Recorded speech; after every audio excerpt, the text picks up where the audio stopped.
नमस्कार। पहले तो आप सभी देशवासियों को स्वतंत्रता दिवस की हार्दिक शुभकामनाएँ।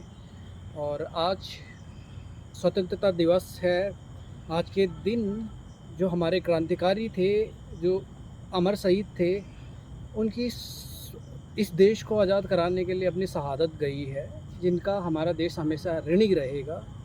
और आज का जो टॉपिक है हमारा, वो टॉपिक यह है कि देखिए, आज देश की सुरक्षा में जितनी भी भारतीय सेना है, आर्मी हो, नेवी हो, एयर फोर्स है, सभी अपना कंट्रीब्यूशन दे रही है। I am from Indian army family, so इतना ही कहना है कि जो अग्निवीर योजना है, आर्मी नेवी एयर फोर्स का अग्निवीर योजना की गई, 4 साल का किया गया। एक तरफ एक 75 साल का बुजुर्ग अपने लिए मौका मांगता है कि आप हमें मौका दें, हम ये विकास करेंगे, वो विकास करेंगे, सारी जुगलैबाजी। तो क्या देश का जो युवा है, हर कोई, मैं उत्तराखंड से हूँ, जो एक सैनिक प्रदेश है, जहाँ हर घर में एक फौजी है। अग्निवीर योजना आपने आर्मी नेवी एयर फोर्स को 4 साल का कर दिया, अग्निवीर कर दिया। और कुछ अंधभक्त जो अधिकारी हैं, या मतलब जो रिटायर्ड हैं, जो अंधभक्त भाजपा के हैं, जो पेंशन ले रहे हैं और अग्निवीर योजना का समर्थन कर रहे हैं, तो सबसे पहले तो वो अग्निवीर योजना का अगर समर्थन कर रहे तो अपनी पेंशन लेना छोड़ दे, चाहे वो उत्तराखंड से कर्नल कोठियाल हो या भाजपा का दलाल राकेश ध्यानी हो। और भाजपा के नेता भी अपनी पेंशन लेना छोड़ दे, रिटायर्ड हो जाए, पद से इस्तीफा दे दे। और जो अंधभक्त अधिकारी जो भाजपा के हैं, वो अपनी सीएसडी कैंटीन की भी सुविधा छोड़ दे।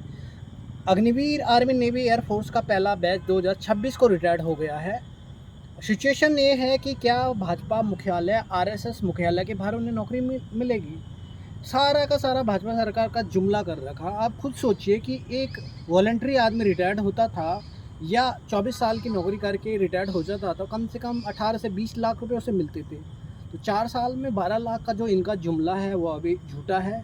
और जो अन्य सर्विसों में जो अग्निवीर के लिए नौकरी का रिजर्वेशन है, वो भी जुमला है। क्योंकि इनका एक जुमला ये भी था कि अग्निवीर जितने भी होंगे, उनका कुछ अग्निवीरों को हम आगे ड्यूटी पर रख देंगे, मतलब आर्मी में ही उनकी जो ड्यूटी होगी लंबी होगी। लेकिन यहाँ भी जुमला था।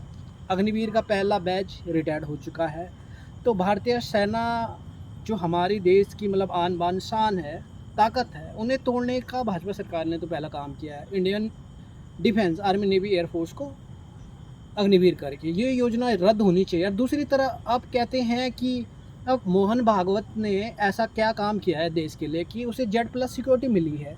कंगना रनावत ने देश के लिए ऐसा कौन सा काम किया है कि Z+ सिक्योरिटी उसे मिली है? दूसरी तरफ आप कहते हो, दूसरी तरफ इन्हें Z+ सिक्योरिटी है, और अन्य जगह जहाँ पर पुलिस बलों की तैनाती होनी चाहिए, अर्धसैनिक बलों की तैनाती होनी चाहिए, वहाँ कोई अभाव नहीं है। अब अरुणाचल प्रदेश में सूत्रों के मुताबिक और मीडिया के मुताबिक चीनी सेना 60 किलोमीटर अंदर आ गई है, तो वहाँ अर्धसैनिक बल, वहाँ आर्मी क्यों नहीं है? क्योंकि इन्होंने अंबानी अडानी की सरकार चला रहे हैं। यहाँ इन्होंने मोहन भागवत को Z+ सिक्योरिटी दे दी, कंगना रनावत को Z+ सिक्योरिटी दे दी। अभी तो मुझे लगता है कि जो लोगों को, देश के युवाओं को जो बेरोजगार कर रहे हैं, जो उन्हें यहाँ तक कि खालिस्तानी आतंकवादी कह रहे थे, तो इन्हें भी अपना इस्तीफा दे देना चाहिए। 4 साल की अगर योजना उनके लिए थी, तो इन्हें तो सत्ता में 12 साल हो गए। तो इसीलिए कभी भी हो, देशभक्त बने। उत्तराखंड में भी कुछ अंधभक्त है, देश में भी कुछ अंधभक्त है। अग्निवीर योजना सही नहीं है इस देश के लिए। अगर ऐसा है तो भाजपा के नेताओं को तो इस्तीफा दे देना चाहिए। ये देश अब इनका कुछ काम नहीं है, इनसे कोई रोजगार मांगे, स्वास्थ्य मांगे, तो ये हिंदू मुस्लिम मुद्दा कर देते हैं। तो देश के लिए आज़ादी की लड़ाई जितनी हिंदुओं ने लड़ी है, उतने मुस्लिम, सिख, ईसाई, सभी जाति धर्म के लोगों ने इसमें अपना कंट्रीब्यूशन दिया है, योगदान दिया है। ये हमारा भारत देश है, किसी की बाप की जागीर नहीं है। हमारा सिर्फ एक ही धर्म है और एक ही जाति है कि हम हिंदुस्तानी है, इंडियन है। इसी पे हमें गर्व होना चाहिए। ना बंटे हम आपस में, ना लड़े हम आपस में, सारे जहाँ से अच्छा हिंदू सीता हमारा। मजहब नहीं सिखाता आपस में बैर रखना। भारत माता की जय। जय हिंद, जय भारत, वंदे मातरम। धन्यवाद।